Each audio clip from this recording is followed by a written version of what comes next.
नमस्ते इंडिया। मेरा नाम प्रीति उपाध्याय है। मैं एक कंसल्टिंग कंपनी चलाती हूँ जिसका नाम है ब्रेन कोड।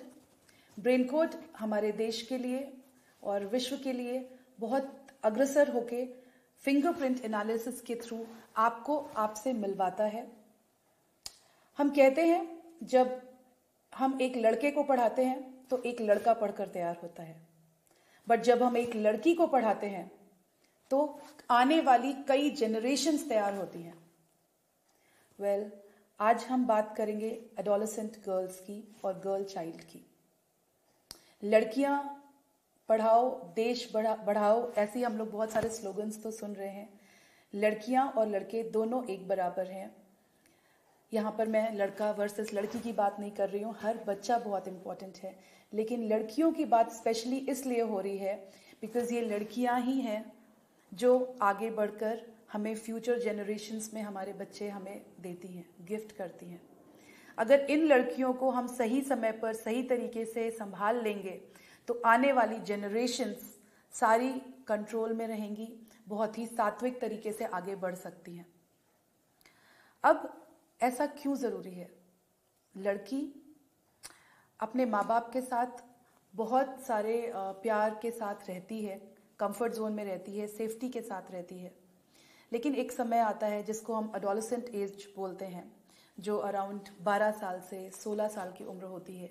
ये बहुत ही नाजुक दौर होता है हर एक लड़की की ज़िंदगी में, जिसमें उसके बायोलॉजिकल चेंजेस आते हैं बॉडी में। इस टाइम पर उसको संभालना और समझाना दोनों बहुत इम्पॉर्टेंट है।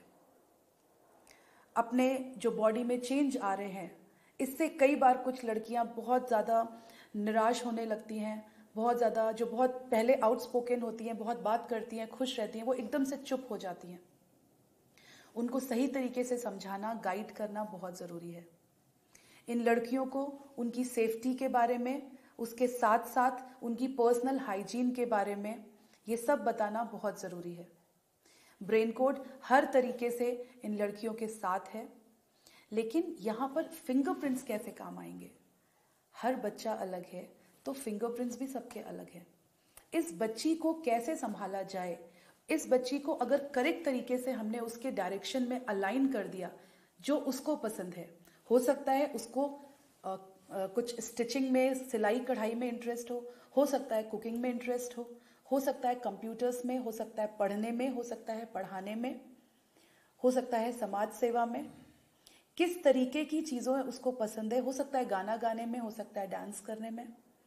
तो जो चीज़ उसको पसंद है ये उसके फिंगरप्रिंट्स में चीज़ें आ जाती हैं जो उसके जेनेटिक्स ने उसे दिया है। अगर हम राइट टाइम पर इंटरवेंशन करते हैं, हम उसकी साइकोलॉजी को समझ सकते हैं, उसके इनबॉर्न टैलेंट्स को समझ सकते हैं और उसको सही दिशा दिखा सकते हैं।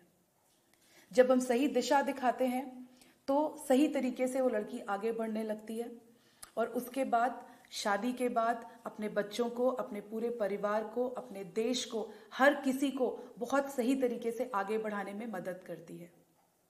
सो गर्ल चाइल्ड इसलिए बहुत इंपॉर्टेंट है। अदरवाइज गर्ल बॉय दोनों इक्वल हैं। और अगर माँ पढ़ी होती है तो वो बच्चों को, अपने बेटों को बहुत अच्छे संस्कार देती है। अगर माँ पढ़ी लिखी नहीं है तो वो अपने बेटों को संस्कार नहीं देगी। जब बेटा अच्छे संस्कार से भरा हुआ है तो आने वाले कल में वो अपनी पत्नी और अपनी बहन, अपनी माँ, उन सब को रिस्पेक्ट देगा। ये सब कुछ जुड़ा हुआ है सही तरीके से एडुकेशन से। अगर हम एडुकेशन बहुत अच्छे तरीके से अपने आने वाली जनरेशन्स को देंगे तो पूरी दुनिया एक अलग तरीके से बनेगी। हम ब्रेन कोड में ये इनिशिएटिव लेते हैं कि बिना किसी से एक भी क्वेश्चन पूछे, बिना कहीं से भी इन्फ्लुएंस्ड हुए, सिर्फ उसके फिंगरप्रिंट एनालिसिस के थ्रू हम बच्चे को गाइड करें और उसको सही दिशा दिखाएं। Thank you so much. आप सबका धन्यवाद। अपना ख्याल रखिए और मुझे सुनने के लिए बहुत बहुत शुक्रिया।